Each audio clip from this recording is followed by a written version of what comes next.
La Karmine Corp. Je suis sûr à 90% que 90% d'entre vous ont déjà entendu ce nom ou même pu voir quelqu'un de cette équipe participer à une compétition sur un stream de leur jeu favori, Valo, LoL, TFT, Trackmania, Rocket League, Smash. Alors si c'est le cas, je peux aussi certifier que parmi vous, il y a un toit, et ce toit, il est comme moi, un ultra cassé. Mais aussi un vieux mec random, un mec du web, qui aime juste trop cette équipe de fous furieux, et qui depuis maintenant quelques années a suivi la Karmine pour ça.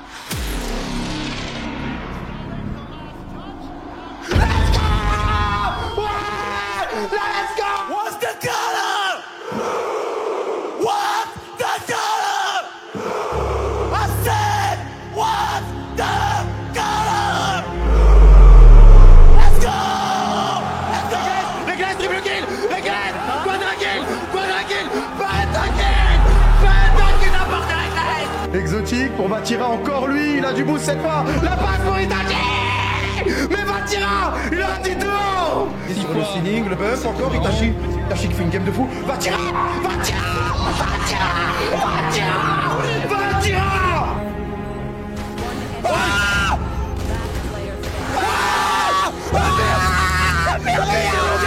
Gabo qui se retrouve en 1v2.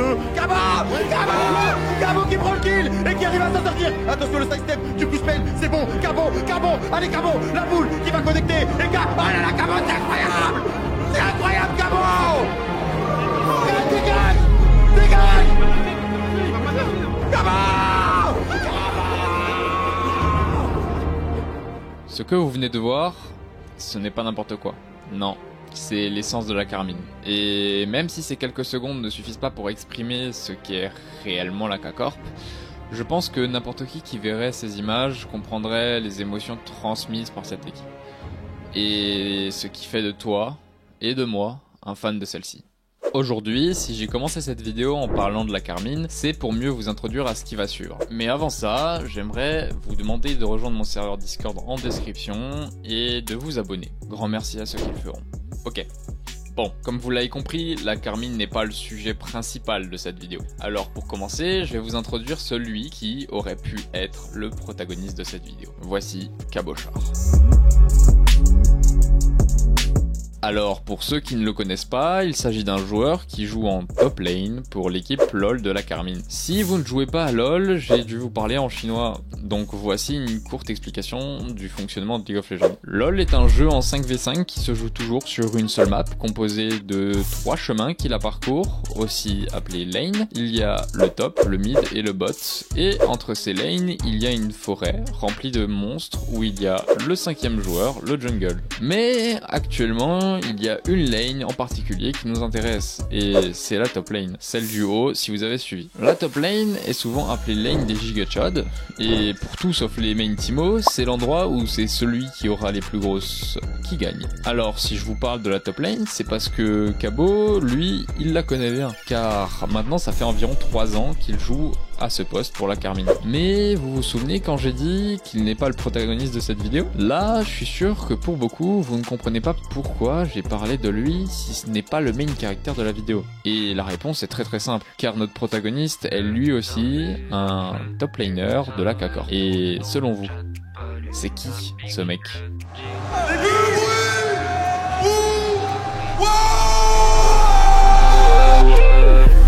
Ce mec c'est waouh, sort le 10 c'est waouh, ça sort le 10 c'est waouh, arrête de top c'est waouh, arrive en chi c'est ça c'est waouh, c'est la honnête c'est noir c'est waouh, Magic System à fond c'est waouh, ce qui se tchat je crois. Maintenant que je vous ai introduit WoW, il est temps que je passe la seconde et que j'accélère légèrement la cadence.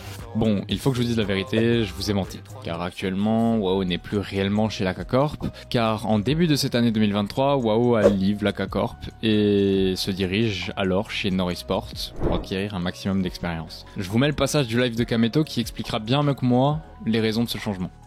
WoW qui part. Il a besoin de voler de ses propres ailes pendant un petit moment. On n'allait pas le garder encore pour pas qu'il joue, pour pas qu'il soit bloqué. Du coup, on a fait en sorte qu'il puisse commencer à voler un peu de ses propres ailes. Après, les gars, waouh, comment vous dire? Moi, c'est mon petit personnellement. C'est pas mon petit juste parce qu'il était dans la K-Corp, etc. On reste très liés, tu vois. Donc, moi, je vous le dis, il reviendra. Il a besoin de temps de jeu, c'est ça. C'est exactement ça. C'est comme t'as un petit crack sur FM5 de potentiel, tu l'envoies jouer dans un club. Mais bon, il n'y a pas les prêts, etc. dans l'e-sport, mais il vient de chez nous. C'est un titi d'accord. C'est ce que je veux dire. Donc, il reviendra à la maison, c'est sûr. Pour information, WoW n'est plus chez Norisport à l'heure actuelle. Mais ça n'a pas grande importance pour la suite et pour le moment, je dois te raconter le parcours de notre numéro 1 national. WoWDai a commencé LoL quand il avait 12-13 ans, donc assez tard en vrai. Et contrairement au reste de ses potes, il ne stocke pas et game après game, victoire après victoire. Et après seulement 2 ans de jeu, il arrive à atteindre The Rank. À seulement 15 ans, il passe Challenger. Ça me tabasse car à 15 ans, lui, il détruisait les meilleurs joueurs d'Europe et moi, à côté, je pensais avoir un bon level sur Fortnite. Ouais. Bon, faut savoir que WoW, avant de démarrer sa carrière e-sport, il streamait énormément sur Twitch et grâce à son niveau, il commença à faire quelques viewers. Ses premiers pas que j'ai pu retrouver sont plusieurs perfs dans les Open Tour France avec une équipe de joueurs de solo queue avec un nom qui leur correspond très bien, les Infamous Solo Queue Players. D'ailleurs, chose marrante, ils sont tous actuellement dans le roster de la JL. Petite info comme ça. Alors vu qu'on rentre dans la partie où je vais aborder beaucoup de l'e-sport League of Legends, je pense qu'il serait bien pour vous un petit résumé du fonctionnement de cet environnement. Alors au sommet de toute compétition LoL, on y retrouve bien évidemment les Worlds et les MSI, où seules les meilleures équipes de toutes les régions peuvent avoir accès. Ces mêmes régions sont dispatchées en ligues fermées qui sont la LCS, la LEC, la LPL et la LCK. Bon, il y en a encore d'autres, mais la seule qui nous intéresse pour la vidéo, c'est la LEC. Donc je vais pas toutes les lister quoi. La LEC.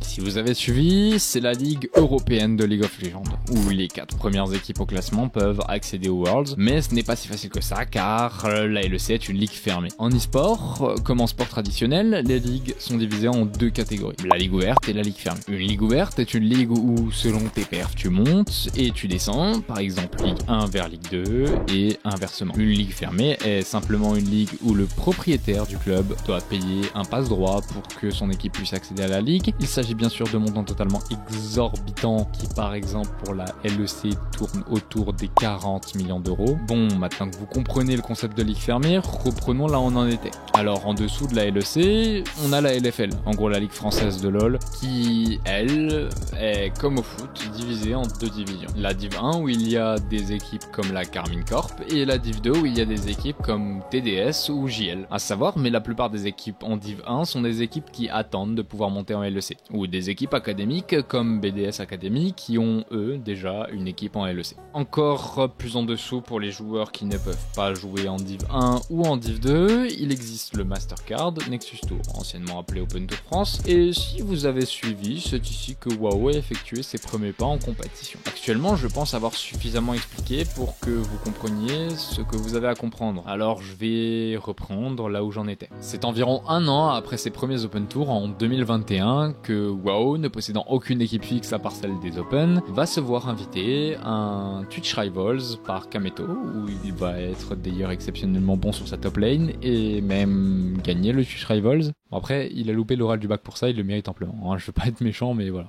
Par la suite, il va être réinvité par Kamel pour cast avec lui à Monaco et c'est en fin d'année 2021 qu'il reçoit une offre de la Carmine pour passer sur le banc en tant que remplaçant. Bien sûr, cela a pour objectif de prendre un maximum d'expérience et de développer son talent. Alors, bien sûr, à la base, WoW aurait dû rentrer en LFL dans l'équipe 2 de la Carmine, après le passage de l'équipe actuelle en LEC. Ce qui, pour mon plus grand malheur, n'a pas eu lieu, car la KC n'a pas pu obtenir de slot en LEC. C'est donc le 6 janvier 2023 qu'il quitte le banc de la Carmine, poussé par cette dernière à aller en NLC. C'est alors sous les couleurs de sa nouvelle équipe Norisport que WoW joue dans sa première ligue. Et nous sort alors des moves où vous n'imaginez même pas les réactions que j'ai eues derrière mon PC. Simplement, lui et son équipe ont écrasé la quasi-totalité des équipes avant de se faire sortir. Nothing that the Nautilus could contribute to this fight, and Fury is going out on the backline. A double kill for WoW.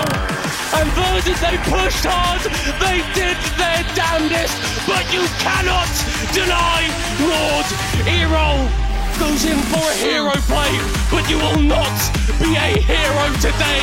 The dab from Akaban on his player cam signalises Nord taking down Verdant.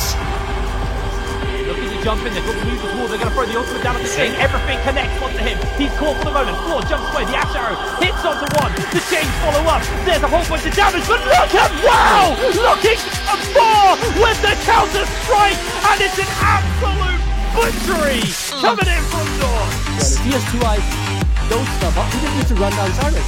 Yeah, pop the other, just run down Silence, right? No, run down Philip instead. Maybe that's the end. Ooh, that's actually not too good. Never mind, Edward just dies, and it is the one with me. He can do it, and he will do it, because he does not carry you so much, man. As well. Not yet. No oh way! My gosh. He's too good.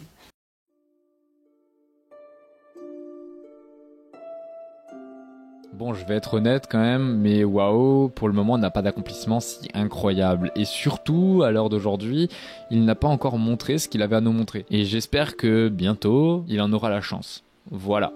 J'ai le malheur de vous annoncer aussi que cette vidéo arrive à terme et que si j'ai fait cette vidéo, c'était pour deux raisons. De un, pour me faire un kiff et de parler d'un joueur que j'apprécie énormément, autant pour sa personne que pour son gameplay. Et de deux, car je voulais parler d'un mec qui va continuer d'écrire sa légende pour, pourquoi pas, un jour, en devenir une lui-même. Alors je ne sais pas si j'ai pu vous apprendre quoi que ce soit dans cette vidéo, sachant que j'ai voulu vraiment essayer ce style pour le kiff quoi, et je tiens à remercier ceux qui sont encore là et j'aimerais vous demander une fois de plus de rejoindre mon Discord en première ligne de description. Merci à tous.